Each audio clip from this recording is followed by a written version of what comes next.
Terima kasih, Janun. Assalamualaikum warahmatullahi wabarakatuh. Sebenarnya Janun ini bulan ketiga saya dihubungi oleh saudara Andre itu.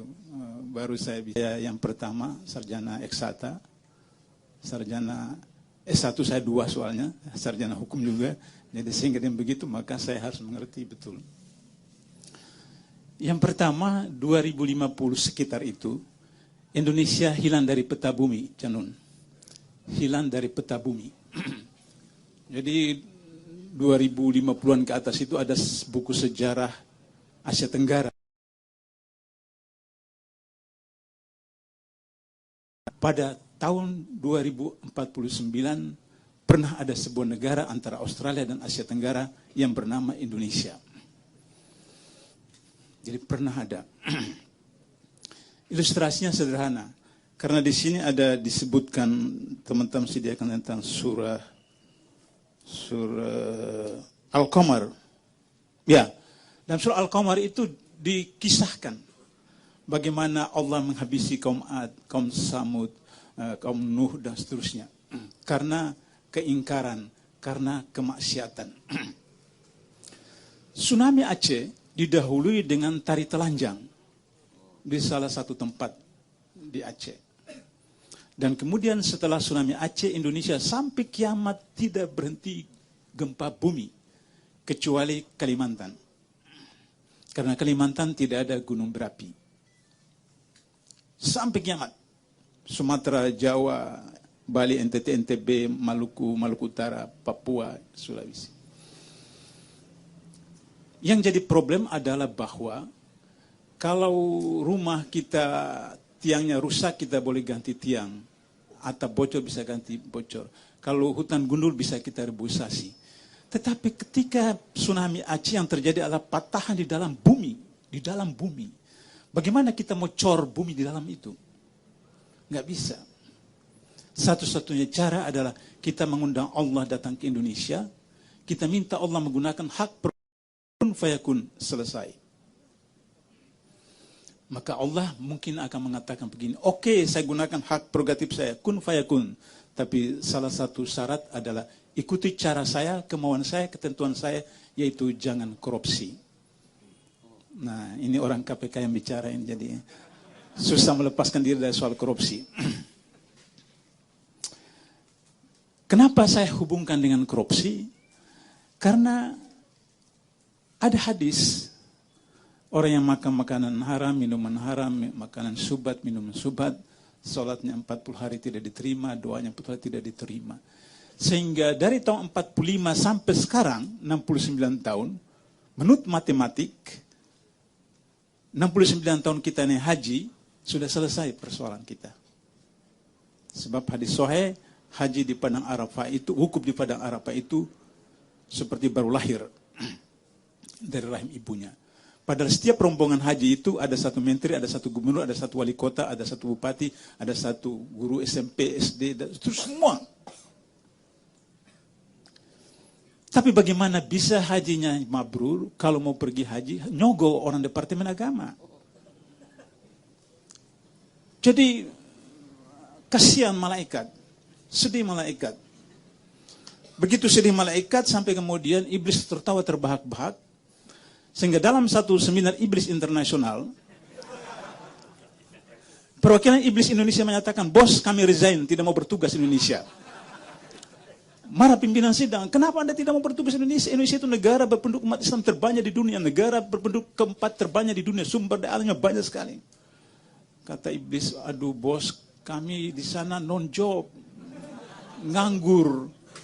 Kata pimpinan, loh banyak persoalan, kenapa Anda non-job atau nganggur? Ya tugas kami sudah diselesaikan sama orang Indonesia semua. Jadi Anda nggak usah kasakusuk di MK karena di setiap itu di MK itu ada agen iblis di sana. Jadi nggak usah Anda sibuk-sibuk. Dan iblis juga tidak sibuk kasakusuk di MK karena dia tahu sudah ada agen dia di sana. Jadi itu persoalan pertama.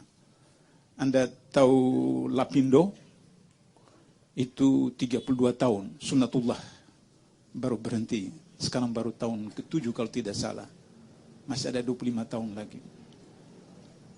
Nah, jadi kalau misalnya kita tidak perhatikan surat Al-Qamar tadi, maka tidak mustahil. Dulu ada Timur Timur, provinsi ke-27. Sekarang sudah tidak ada. Jadi kalau Indonesia tetap ada, maka setidaknya Indonesia ini terdiri dari beberapa negara baru. Ini kedua, alternatif kedua, Indonesia tahun 2050. Saya memperkirakan hanya menjadi 3 negara, Aceh, Papua, dan Indonesia. Tapi ada penelitian orang Barat mengatakan ada 16 negara baru, dan penelitian orang Indonesia 6 negara baru.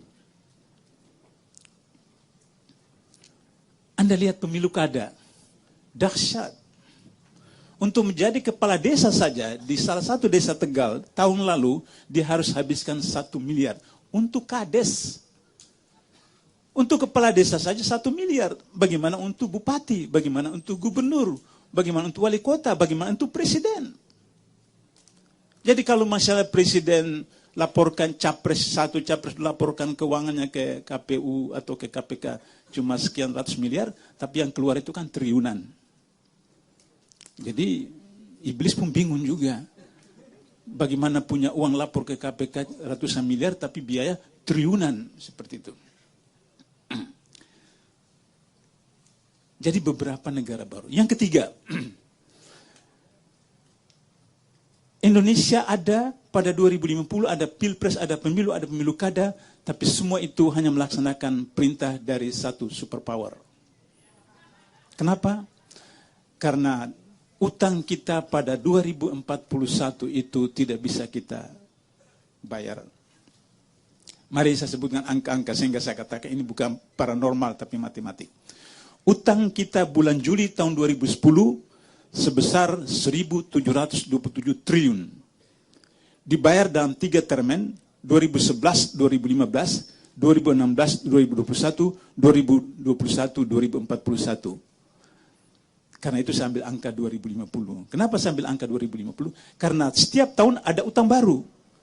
Coba perhatikan ya, 2010 utang kita 1.727. 2011 utang kita menjadi 1.818.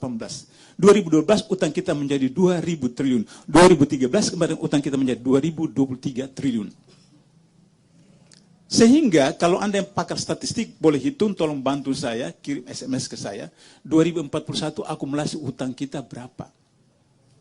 Sementara setiap tahun APBNP itu 1.000 triliun rata-rata. Maaf, 100 triliun. Untuk membayar bunga. Bunga itu 100 triliun setiap tahun. Sehingga setiap tahun APBN kita itu 42% membayar utang dan bunga. Maka kalau 2042 kita harus ganti duit itu tidak bisa, maka kita ganti dengan sumber daya alam. Sementara 2030 minyak kita diperkirakan habis kalau tidak ditemukan sumur-sumur baru. Hutan kita sekarang itu stadium 4. Anda tahu stadium 4 ya, dalam ilmu kedokteran. Artinya bergantung lobby kita yang malaikat. Mau diperpanjang, mau ditunda, atau on time. Orang Indonesia bisa menyogok malaikat. Jangan lupa itu. Itu dahsyat sekali. Nah sehingga dengan begitu maka akibatnya adalah bahwa hutan habis, kemudian illegal fishing itu lebih 100 triliun satu tahun. Illegal fishing. 70% terumbu karang kita rusak. Anda tahu fungsi terumbu karang itu selain sebagai rumah juga adalah makanan. Kalau 70% sudah rusak, bagaimana kita pertahankan? Yang dahsyat itu adalah 2/3 wilayah kita laut. Tapi setiap tahun kita mengimpor 1.600 ton garam dari Amerika, India, dan Australia. 2/3 wilayah kita itu laut, tapi kita mengimpor 1.600 ton garam. Sukar untuk terima dengan logika anak SD lah pun susah. Seperti itu. Betul, tak ada pidato RAPBN bahwa Indonesia masuk 10 besar dunia. Tapi itu tidak berbanding lurus dengan apa yang dinikmati oleh rakyat. Kenapa? Sebab lebih dari 50% bank di Indonesia, bank umum, itu milik asing. Kenapa milik asing? Karena pemilikan saham oleh orang asing bisa sampai 95%. Thailand maksimal 49%. Malaysia maksimal 30%, Cina maksimal 25%. Indonesia bisa 95%. Karena itu lebih dari 50% bank umum Indonesia milik orang asing. Jadi kita masuk 10 besar, tapi hasilnya bukan kita nikmati. Semen Cibinong, semen roda 3, semen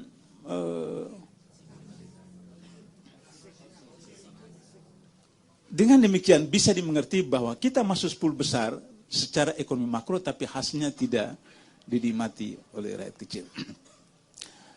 Sekarang, kalau posisi keempat itu sudah demikian, apa harapan kita? Harapan kita bisa masyarakat madani 2050 itu antara menang dan merdeka, tapi saya mudahkan saja, doa sapu jagat kita itu Rabbana atina fid dunya hasanah wa fil akhirati hasanah wa qina adzabannar. Jadi asas equilibrium, asas keseimbangan itu tetap harus kita pegang. Sehingga dengan begitu maka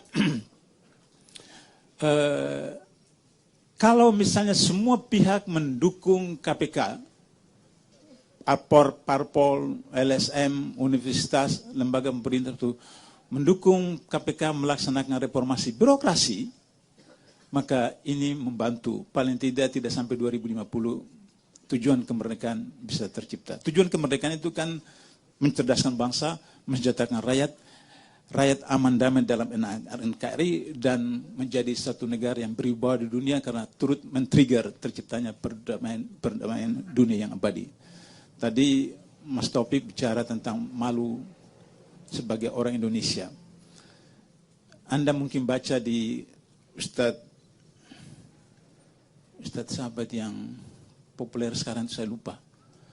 Di dalam apa ceritanya itu pergi ke London dan rombongan, terus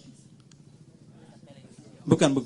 Terus kemudian turun di stasiun kereta api, ada minta-minta, terus beliau kasih uang. Yusuf Mansur. Beliau sadar atau tidak kasih 50.000 rupiah, uang rupiah. Jadi ketika sudah pergi, itu orang bule, brengsek, ini rupiah. Jadi dia kan nongkrong di situ. Ketika Ustaz Mansur dengan rombongnya kembali, dia ingat itu, terus dia campak itu, dia lempar itu uang. Brengsek, kamu kasih uang yang tidak lakukan saya. Dan Anda boleh ke bank mana saja di dunia, rupiah tidak ada diterima di bank manapun di dunia. Datang ke Mars, ke Pluto, ke Jupiter, rupiah tidak diterima. Kalau Anda mau tukar rupiah luar negeri, harus ke money changer, bukan di bank. Nah, itu problem. Sehingga dengan begitu, maka ini persoalan serius. Bagaimana agar supaya reformasi birokrasi yang dikampanyekan KPK itu pertama SDM. SDM kita cenderung sangat menyedihkan. Human Development Index manusia Indonesia 2010 itu 0,671. Dari ranking 1 sampai 10. 1 terjelek, 10 terbaik. Kita itu belum sampai ke terjelek.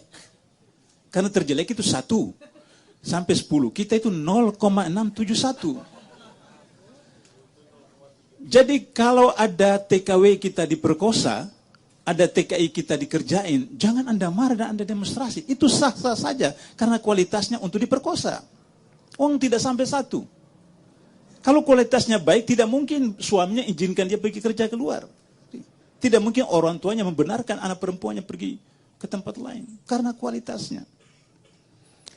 Vietnam itu punya dokter 120.000. Kita cuma 40.000. Dokter S3 Indonesia itu 40.000. Vietnam itu 120.000. Soal SDM. Jadi bagaimana SDM kita harus kita bangun? Ulil albab itu, kalau dalam bahasa Canun itu, ulil albab itu bagaimana kita bangun? Baru yang kedua, remunerasi. Saya ingat Canun ini ketika ceramah di KPK sekitar 3 tahun yang lalu. 3 tahun atau 4 tahun lah, saya lupa lagi. Kata beliau, orang Indonesia itu tahan banting. Udah dikoyak-koyak, di apa, di ojo, tetap aja. Saya pikir-pikir, betul juga.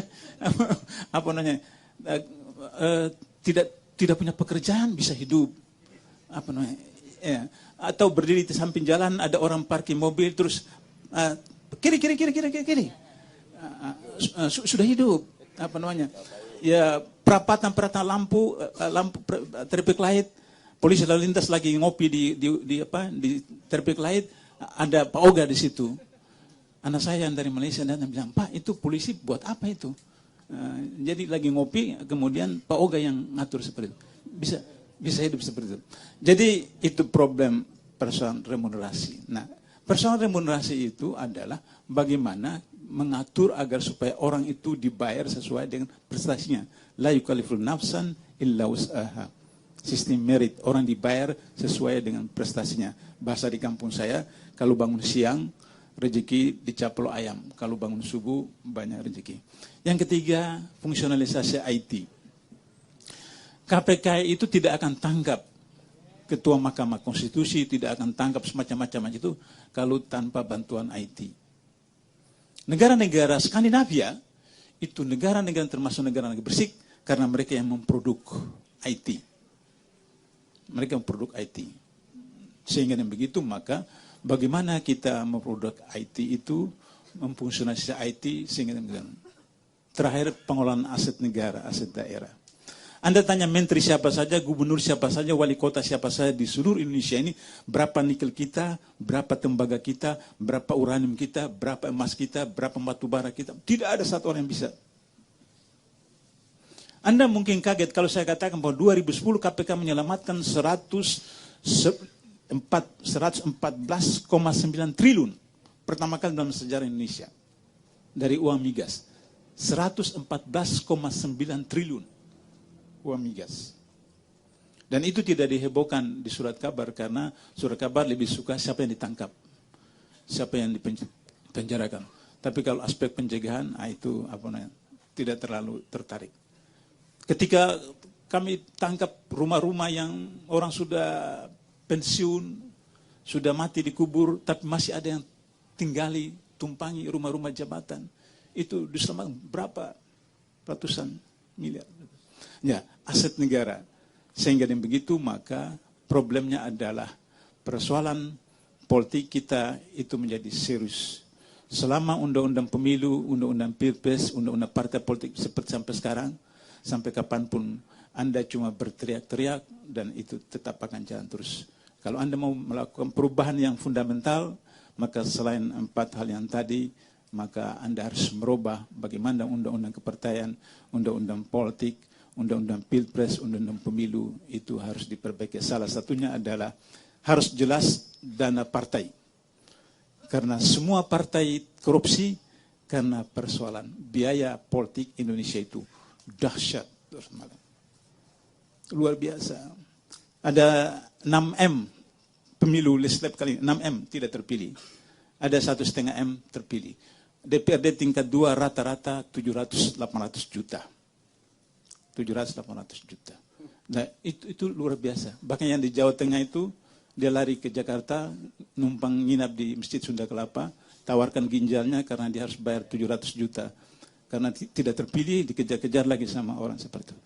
Jadi kalau tidak diselesaikan persoalan ini, saya usulkan partai diberi dana dengan 2 cara. Pertama, setelah lepas threshold, dia baru dibiayai. Jadi berjuang dulu. Threshold baru APBD. Tapi itu tetap resisten dari masyarakat. Karena masyarakat mengatakan, itu gawean sampean, kenapa kami yang tanggung. Maka yang kedua adalah partai dibenarkan untuk berdagang.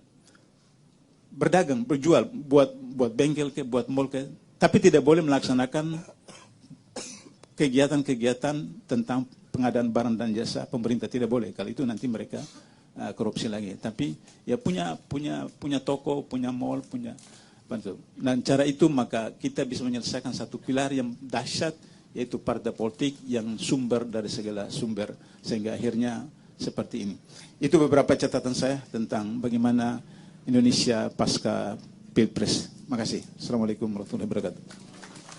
Ya, terima kasih. Tepuk tangan.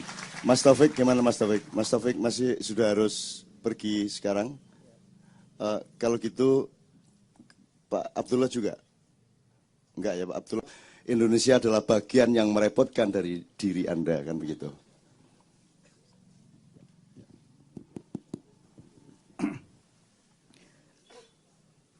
Saya akan membacakan dua puisi, tapi sebelumnya saya ingin mengajak Anda sekalian, kita semua berdoa dengan membacakan Al-Fatihah untuk saudara-saudara kita yang pada saat ini digempur dengan bom, dengan meriam, dengan pesawat jet, dengan peluru kendali, dan dibunuhi dalam 2 bulan yang terakhir ini sudah sebanyak lebih dari 2.000 orang di Palestina. Marilah kita membacakan Al-Fatihah untuk mereka. Al-Fatihah. Bismillahirrahmanirrahim. Maliki yaumiddin. Shiratal ladzina ghairil maghdubi alaihim waladdallin. Amin.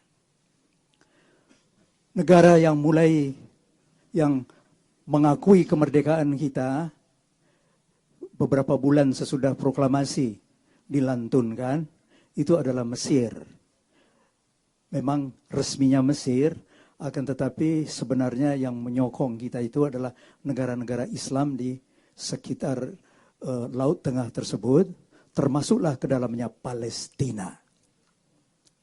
Terhadap Palestina yang kita telah memberikan solidaritas kita itu melalui berbagai-bagai tindakan yang tercatat di dalam sejarah melalui puisi.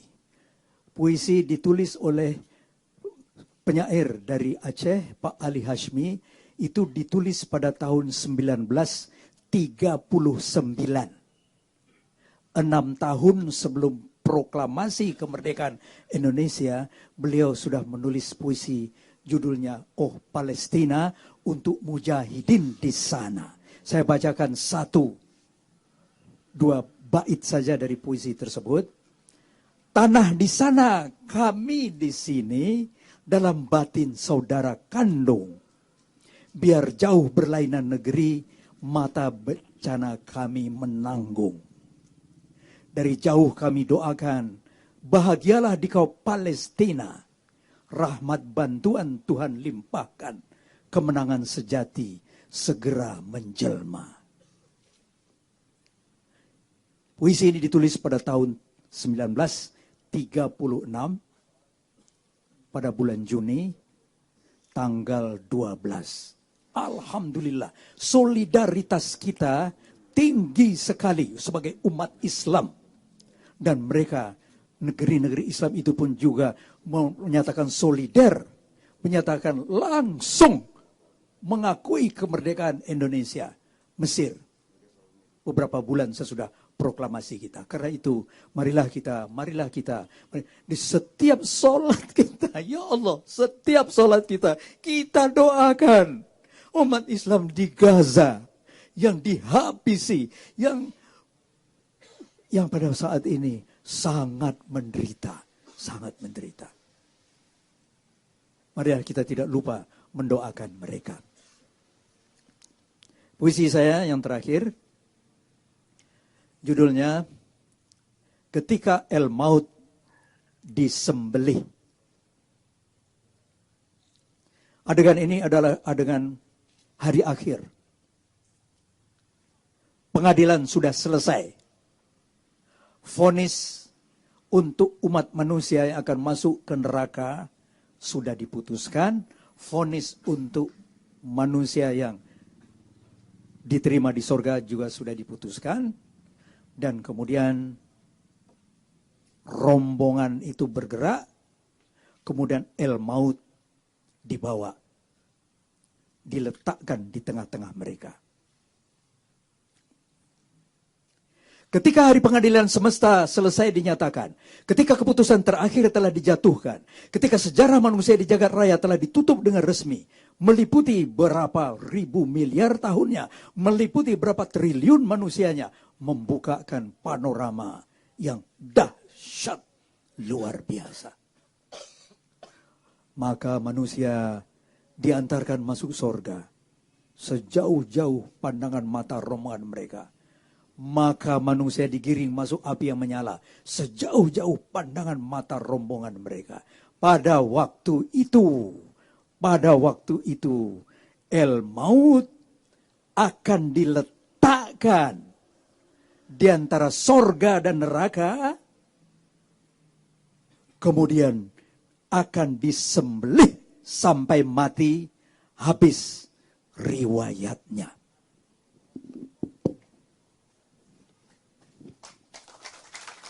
Kemudian akan ada yang berseru pada waktu itu, ya ahli jannati la mauta. Wahai penduduk sorga, tidak ada lagi mati. Kemudian terdengar lagi seruan satu lagi, wa ya ahlan nar la mauta. Wahai penduduk neraka, tidak ada lagi mati.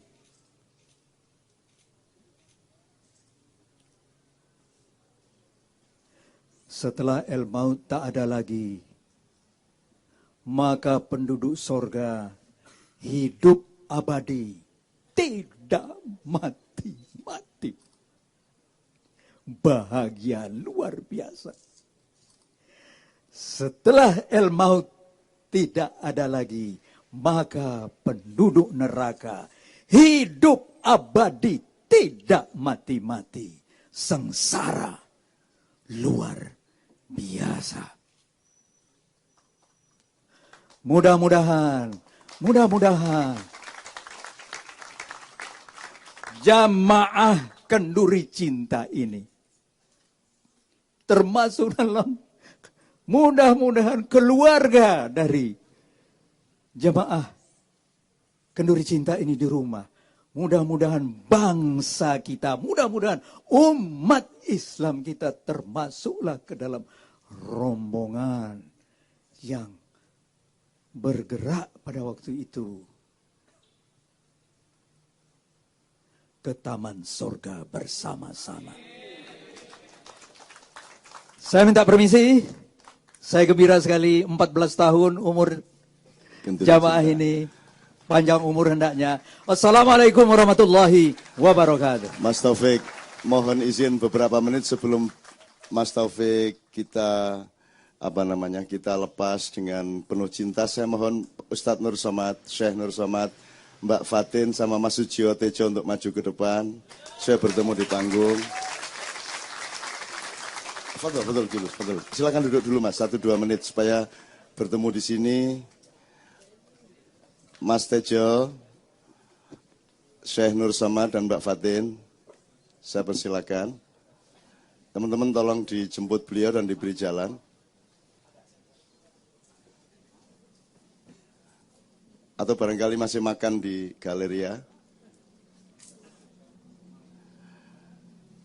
Mas Taufik, saya bergembira sekali dengan kehadiran antum di sini. Mas Hendra, nanti kalau boleh juga kita mohon dengan sangat. Sambil menunggu beliau hadir, masih dicari oleh Mas Majid ya. Saya tanya kepada Anda, beliau tadi minta kita Al-Fatihah dan beliau mengingatkan tentang doa sapu jagat yang sekarang sudah agak dirubah bunyinya. Obama atina fid dunya hasanah. Jadi berdoanya ke Obama sekarang. Makanya kan sekarang,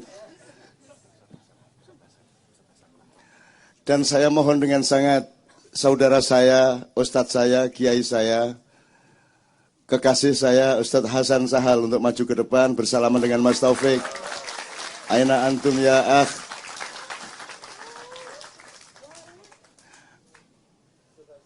Ustadz, endi iki? Ayo Ustadz, Masya Allah. Tepuk tangan.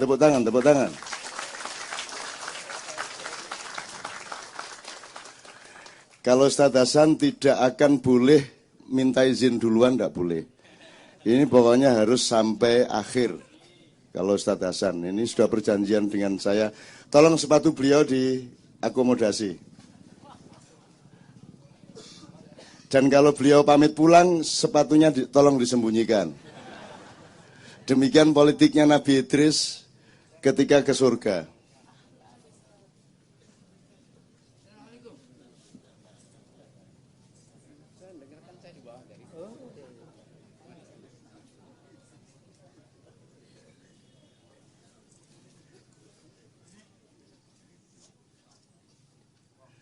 Ustaz Fadl Julus sebentar, 5 menit ya Pak Taufik ya. Saya ingin satu sholawat teman-teman sekalian. Karena Mas Taufik mengingatkan kita. Sekarang saya tanya, ini sambil menerusin workshop tadi. Nyicil dikit ya, karena pori-porinya banyak yang harus dibuka. Saya tanya, kalau Anda ditawari memilih satu di antara dua kemungkinan, tolong didengarkan. Anda ingin menjadi prajurit Israel yang menyerbu Gaza, ataukah Anda memilih menjadi penduduk Gaza yang diserbu Israel? Milih mana? Memilih? Yang tegas? Memilih penduduk Gaza. Jelas kan mas masalahnya? Jadi kalau Sayyidina Ali bin Abi Thalib karramallahu wajhah mengatakan, kun mazluman wala takun dzaliman. Kalau memang hanya ada dua pilihan, menjadi penindas atau yang ditindas, maka kita memilih menjadi yang tertindas. Saya tanya berikutnya, yang menang yang mana? Yang menyerbu apa yang diserbu? Karena Anda hidup di dalam skala yang ada Allahnya, maka yang menang adalah yang ditindas. Jelas ya? Yang merdeka yang mana? Yang menindas apa yang ditindas? Yang mendapat kemerdekaan di hadapan Allah. Yang diampuni dosa-dosanya. Yang dipastikan surganya. Siapa? Yang ditindas. Silahkan pergi ke Gaza sekarang. Arab modar doan. Ustaz. Ya enggak kok terus begitu, enggak. Tapi Anda harus tahu makom ya. Jelas ya sekarang masalahnya. Jadi Mas Taufik, doanya Mas Taufik tadi insya Allah kabul. Bersama-sama salatun minallah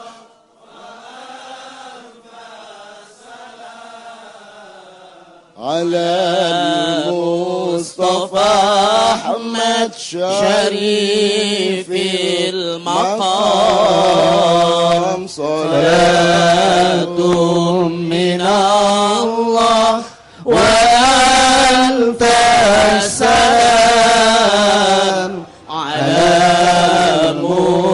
Ahmad Syahidil Maqam. Sekali lagi semua para jamaah salatum minallah wa antas salam ala Mustafa Ahmad Syarifil Maqam. Salatum minallah wa alfas salam ala Mustafa Ahmad Syarifil Maqam. Ya Allah ridha, ya Allah ridha, ya Allah ridha, ya Allah ridha, ya Allah biha, ya Allah biha, Allah ya Allah bi husnil khatimah. Salatum minallah wa alfas salam ala Mustafa Ahmad Syarifil Maqam. Salatum minallah wa antas salam ala Mustafa Ahmad Syarifil Maqam. Allahumma salli wa sallim wa barik alaih Oke, supaya didandanin dikit ya, kalimatnya itu sholatun minallah, keselamatan dari Allah, dan alfa salam, wa alfa salam, bukan wa anta salam. Alfa, jadi alfa 1000, alfa salam ribuan keselamatan, beribu-ribu keselamatan kedamaian dari Allah, alal Mustafa, kepada yang terpilih yaitu Ahmad, ya, alal Mustafa Ahmad syarifil makom, Muhammad Ahmad atau Muhammad yang oleh Allah diletakkan di tempat yang semulia-mulia tempat. Itu ya teman-teman sekalian. Loh, kok yang didoakan Muhammad? Itulah kemesraan Islam. Anda mendoakan Muhammad, Anda yang mendapatkan pantulannya secara berlapis-lapis. Tepuk tangan untuk Mas Taufik Ismail sekali lagi. Mas Tejo silakan salaman, kemudian Mas Taufik akan pamit. Mas Abdullah masih barang seperempat jam lagi. Boleh satu pertanyaan, dua pertanyaan untuk beliau. Mau pulang sekarang? Bisa ya? Bisa ya? Dua pertanyaan ya? Ya, oke. Mas Taufik sudah ada yang ngantar. Saya permisi. Turun.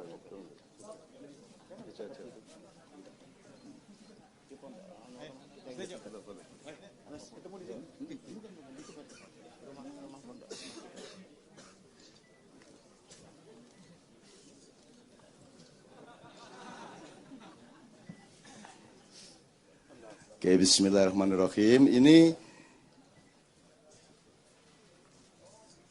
Anda setiap kali kenduri cinta, Anda mengalami bahwa sesungguhnya kita boleh merencanakan sesuatu, boleh menskenario, boleh ada rundown, tapi ternyata yang terjadi adalah lauhil mahfud. Yang terjadi adalah rundownnya Allah. Jadi kita tidak menyangka, kita tidak menduga, karena kita kadang-kadang pesimis terhadap rahmat Allah. Dan ketika hampir sampai ke tingkat putus asa, tiba-tiba Allah menemui Allah. Sangat wajar ketika dia balik pun melakukan hal yang sama, korupsi. Itu satu. Kedua, agak susah bicara Pak Abdullah banyak hal tentang KPK, tentang korupsi. Saya sendiri punya banyak informasi tentang KPK dan korupsi itu. Di mana siklus permainannya luar biasa dahsyat. Bagaimana KPK juga dikerangkeng oleh kekuasaan untuk tidak menangkap si A dan si B. Ini fakta yang nggak bisa diabaikan. Dari reformasi birokrasi yang diapungkan Pak Abdullah, kemudian menjadi sangat menarik hanya pada tingkat wacana.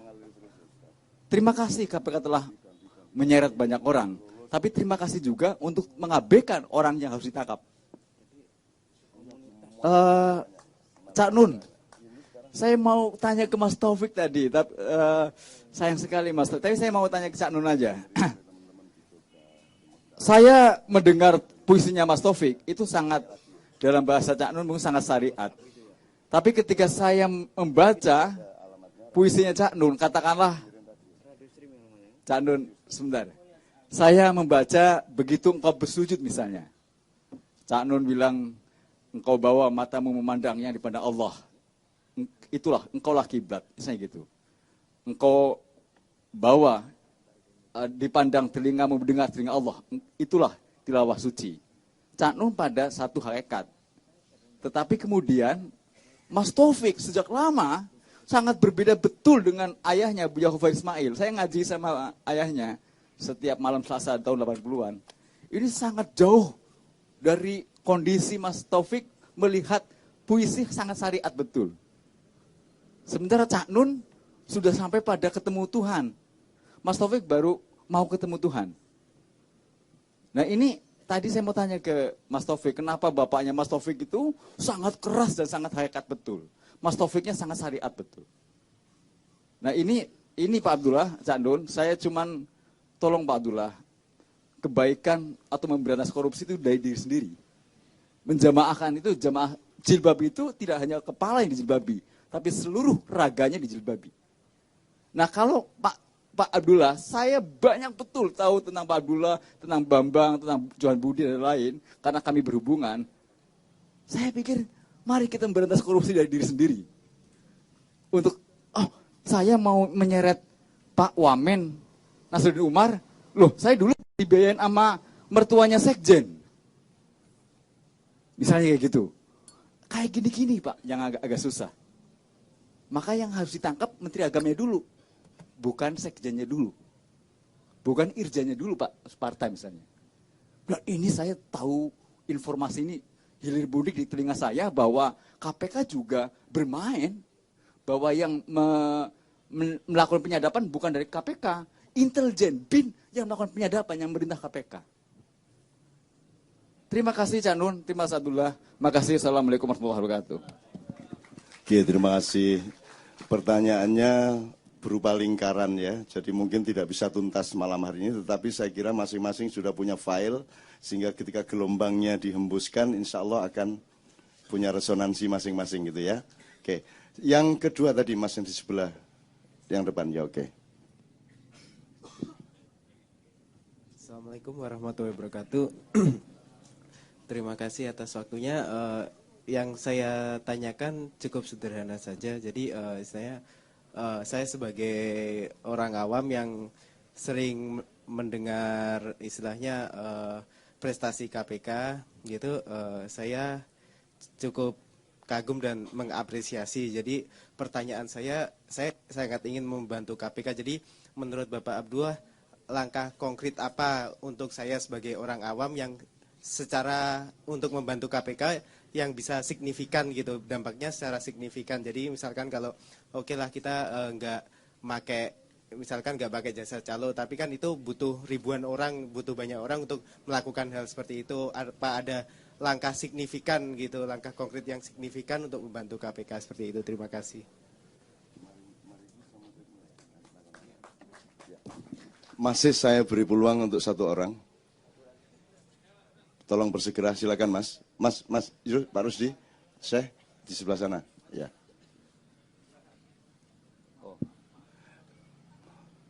Pak Abdullah mohon bersabar karena ini rahmat Allah. Assalamualaikum warahmatullahi wabarakatuh. Terima kasih atas kesempatannya. Pak Abdullah tadi bilang bahwa tahun 2050 itu Indonesia akan hilang dari sejarah, dari peradaban bangsa-bangsa, dan di kesempatan yang lain Cak Nun juga pernah bilang bahwa yang tidak akan merasa kehilangan adalah orang Indonesia kalau negaranya hilang, karena negara adalah yang merepotkan dirinya sendiri begitu. Dan bagaimana tanggapannya seperti itu? Kalau mungkin nanti betul-betul hilang, apakah memang kita tidak akan merasa kehilangan atau kita jadi tidak jelas warga negara apa kita ini begitu? Terima kasih. Assalamualaikum warahmatullahi wabarakatuh.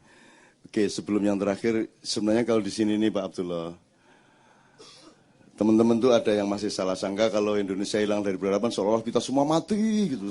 Enggak, yang berubah bentuknya. Kemarin kesebelasan, besok main pingpong dewe-dewe gitu loh. Enggak ada masalah. Orang tetap ketawa-ketawa juga, tetap makan enak juga, kuliner tetap jalan, pulsa tetap laris.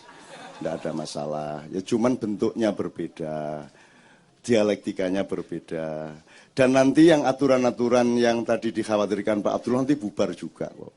Dunia juga bubar juga. Jadi nanti utangnya menjadi tidak utang lagi. Itu tenang aja, udah beres lah. Oh itu kan berdasarkan aturan yang sekarang ada. Maka utang kita sekian ribu triliun itu kan. Nah besok aturannya dirubah kan sudah nggak utang lagi. Gitu. Nah, kita tunggulah. Silakan yang keempat, terakhir ya. Oh, sebelah kanan, oke, silakan ya.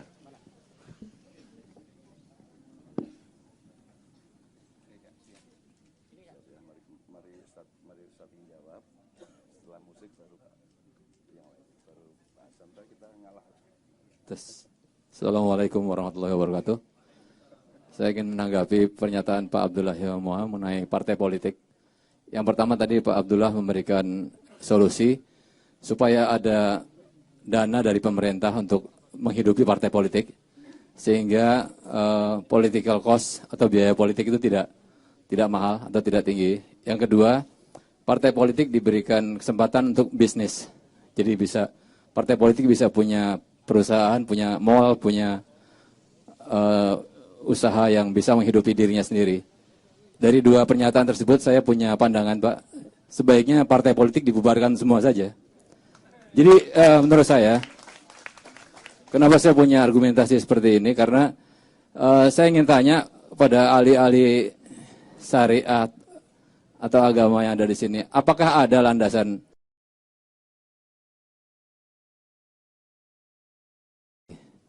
artinya apa dasar ayat-ayat dan hadisnya? Kalau ya saya cuma tahu sedikit soal Islam ya wa atiullah wa atiur rasul dan wa ati ulil amri minkum kan. Jadi kita percaya kepada apa taat pada Allah, taat pada Rasul dan taat pada para pemimpin. Tapi pemimpin yang mana? Yang sudah ada atau yang baru mau dipilih gitu kan? Itu masalahnya. Nah, jadi menurut saya demokrasi tidak ada landasannya di dalam Islam dan juga tidak ada landasan di dalam Pancasila.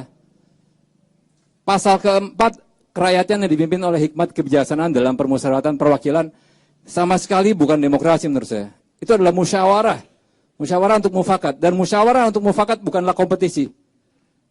Sementara demokrasi yang sedang kita kembangkan sekarang demokrasi yang kompetitif, liberal, dan kapitalistik. Jadi saya mohon pencerahan, mungkin ada di antara ahli agama yang bisa menjawab landasan syariatnya itu demokrasi apa gitu loh. Ada ayat Al-Qur'annya atau hadisnya enggak? Kemudian dari ideologi juga kita enggak demokrasi kok sebetulnya. Pancasila itu bukan demokrasi, tapi musyawarah dan mufakat. Semua berdiri secara egaliter. Setara kita semua. Tidak ada elit, tidak ada massa.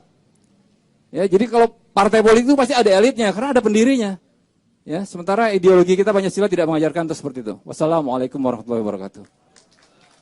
Ya, terima kasih sekali. Ini pertanyaannya sangat menarik Pak Abdullah.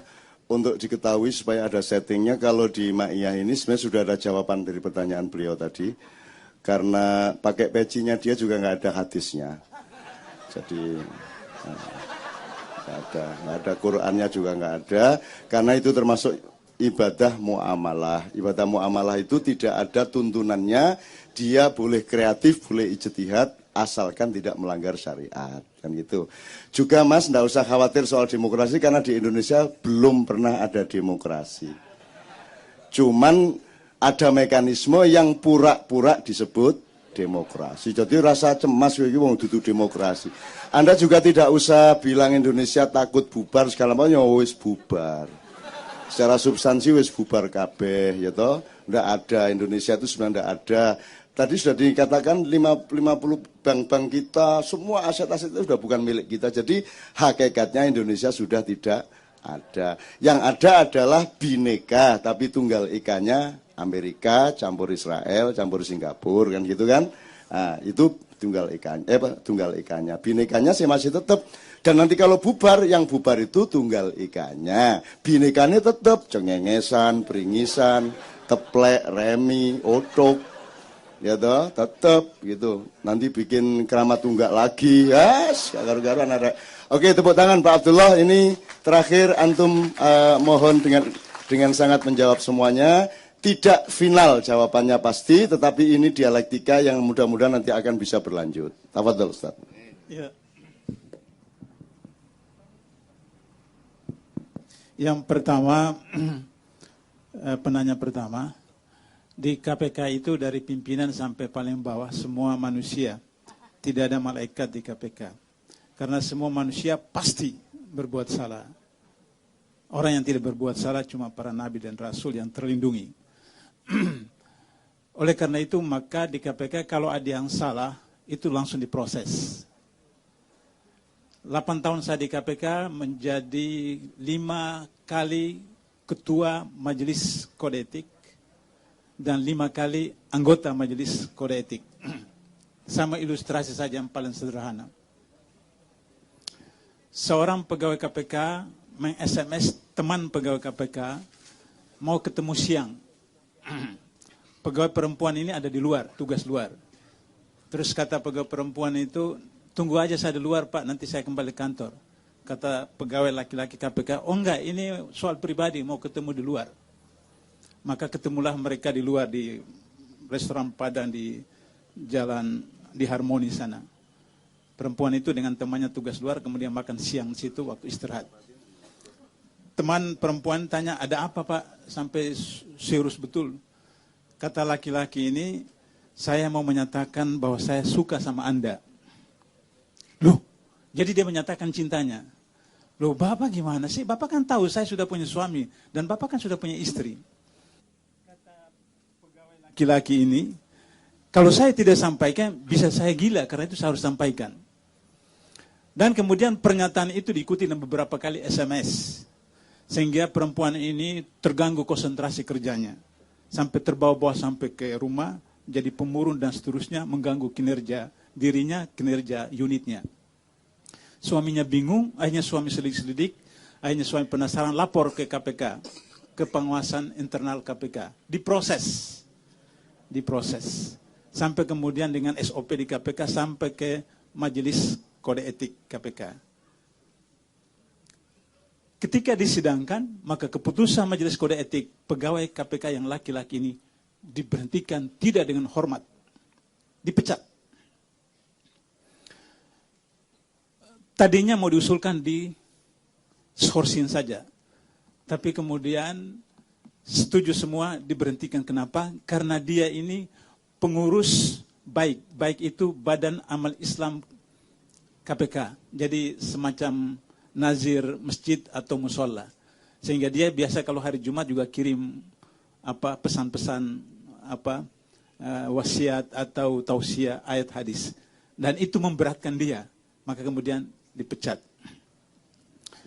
Itu ilustrasi bahwa penegakan hukum di KPK siapa saja. Coba saudara Abraham Samad sebagai ketua KPK diperiksa oleh pegawai yang baru beberapa tahun. Dan di dalam sidang majelis itu dipanggil saudara. Dan itu disiarkan langsung ketika kita umumkan Abraham Samad melakukan itu. Jadi apa yang Anda katakan itu silahkan laporkan langsung, buka. Di KPK itu ada namanya KPK Whistleblower System. Buka dan Anda bisa seperti chatting. Insya Allah tidak dihacker. Kalau KPU punya bisa dihacker, insya Allah KPK insya Allah tidak bisa dihacker. Dan itu rahasia. Anda sampaikan. Atau nanti Anda catat nomor HP saya, kemudian Anda SMS ke saya, informasi Anda tadi itu. Itu akan saya minta pertanggungjawab. Kalau betul sahih Anda, apa yang Anda katakan tadi. Nah, jadi itu persoalan pertama. Persoalan kedua, apa yang Anda bisa bantu KPK? Pertama dalam kaidah Islam, ibda' bin nafsik, dari diri sendiri. Saya mau ceritakan ilustrasi konkret tentang istri saya.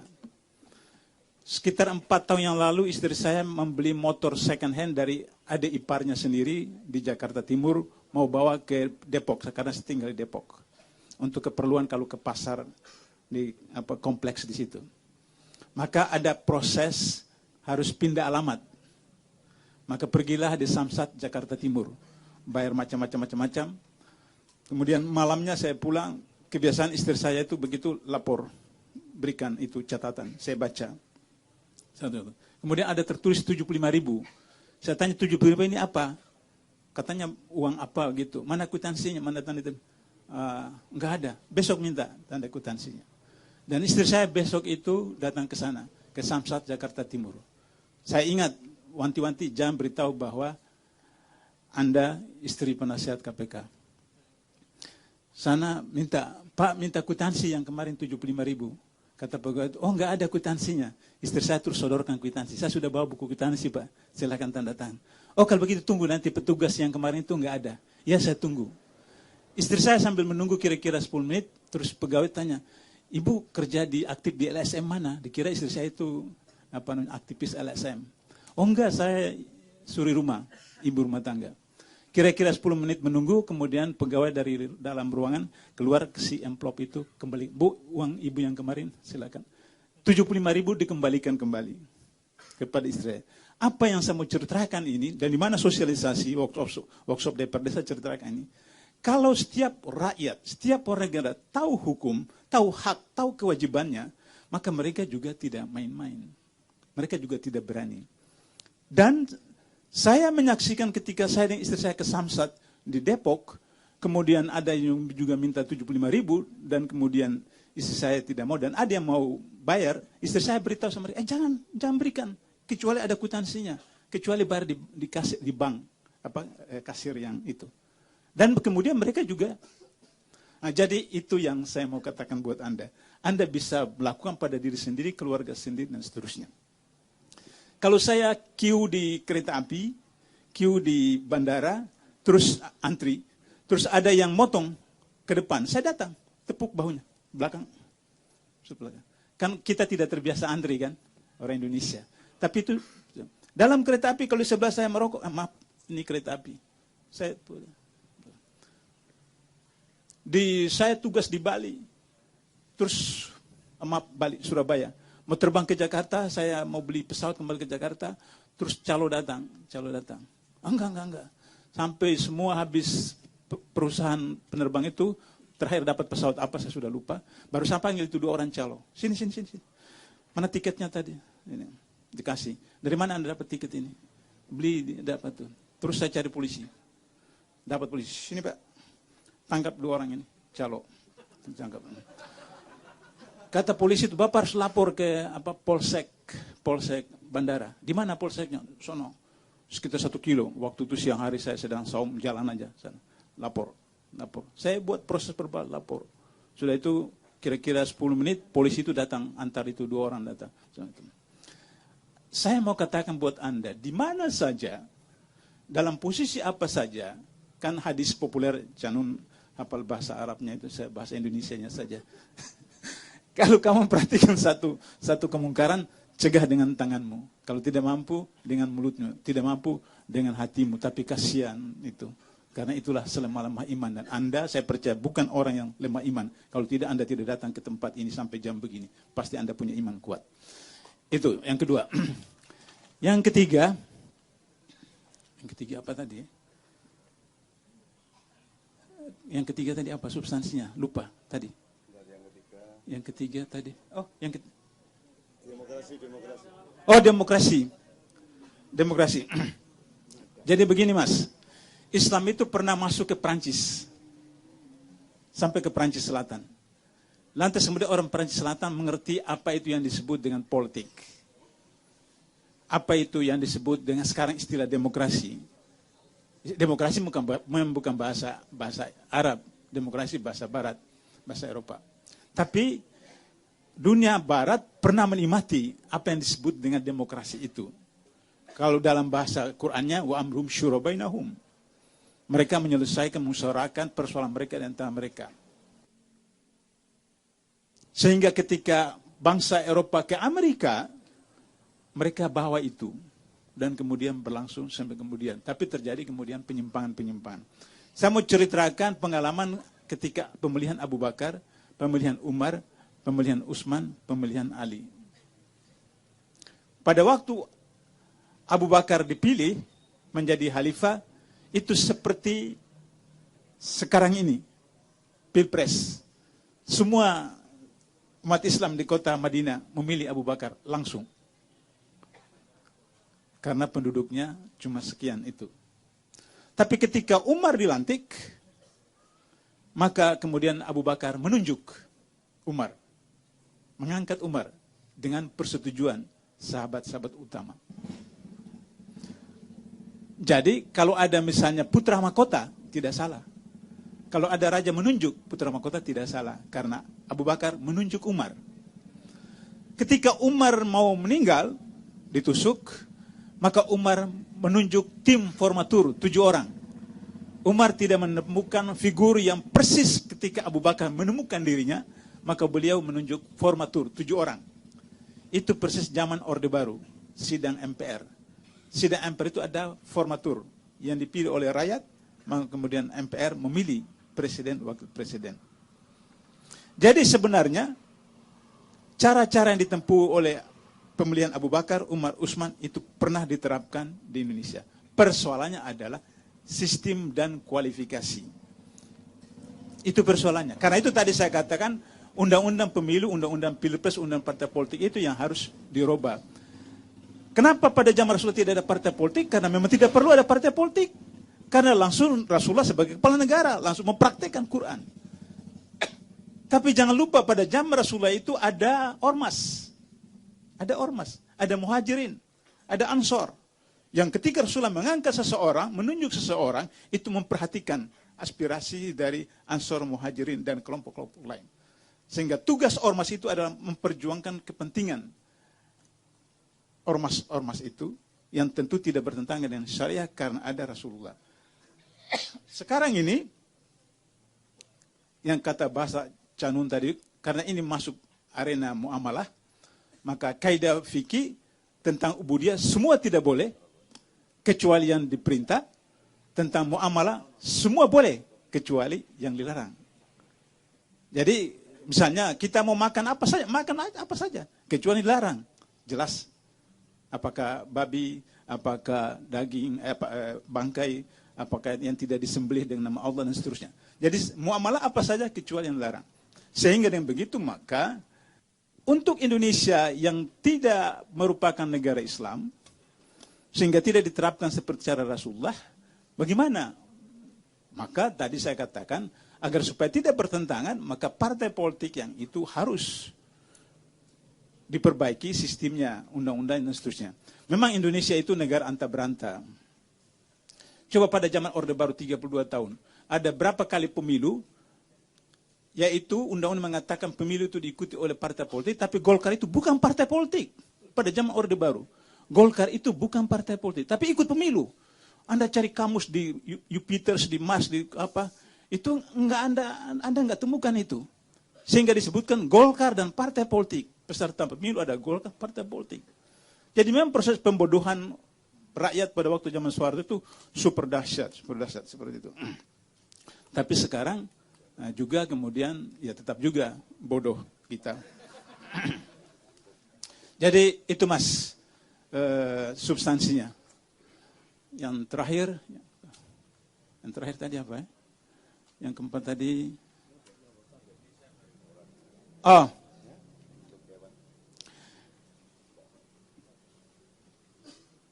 kan saya sudah katakan tadi, dulu Timur Timur pernah provinsi ke-27, 25 27, itu enggak ada. Uni Soviet itu sekarang hilang. Jadi tidak ada yang mustahil. Tadi itu karena itu saya katakan, dalam perkiraan saya hanya 3 negara, yaitu Aceh, Papua, dan Indonesia. Papua itu tinggal waktu saja. Orang Papua yang waras otaknya, Papua asli, yang waras otaknya harus menuntut merdeka. Kalau ada Papua asli tidak menuntut merdeka, tidak waras otaknya. Mari saya buktikan secara matematik. Orang miskin di Jakarta 3,5%. Orang miskin di Jakarta. 3,5% dari penduduk Jakarta miskin. Di Papua 37% orang miskin. Coba bayangkan. Jadi wajar saja, sah saja kalau orang Papua menuntut merdeka. Apalagi dekat dengan Australia. Nah karena itu kalau Indonesia tidak mau, pemerintah pasti tidak mau Indonesia ini pecah-pecah seperti itu, perdekat gap antara Papua dengan Jakarta. 37 menjadi 35, menjadi 30, menjadi 25, menjadi 20, 15, sudah gitu. Bupati-bupati dan gubernur wali kota di Papua itu 3 minggu di Jakarta, hanya seminggu di sana. Kenapa? Ya urus dengan calo-calo di Senayan untuk anggaran apa semacam itu. Dana DAK 5 tahun terakhir, 10 tahun terakhir barangkali. DAK yang tertinggi setiap APBN itu adalah Aceh dan Papua. Yang tertinggi. Tapi apa hasilnya? Seperti itu. Jadi itu Mas, sehingga karena itu tadi saya berikan 4 alternatif. Hilang, kedua menjadi beberapa negara baru, ketiga terjajah, keempat masyarakat madani. Kalau misalnya kita bisa mengantisipasi 3 sebelumnya itu, maka insya Allah masyarakat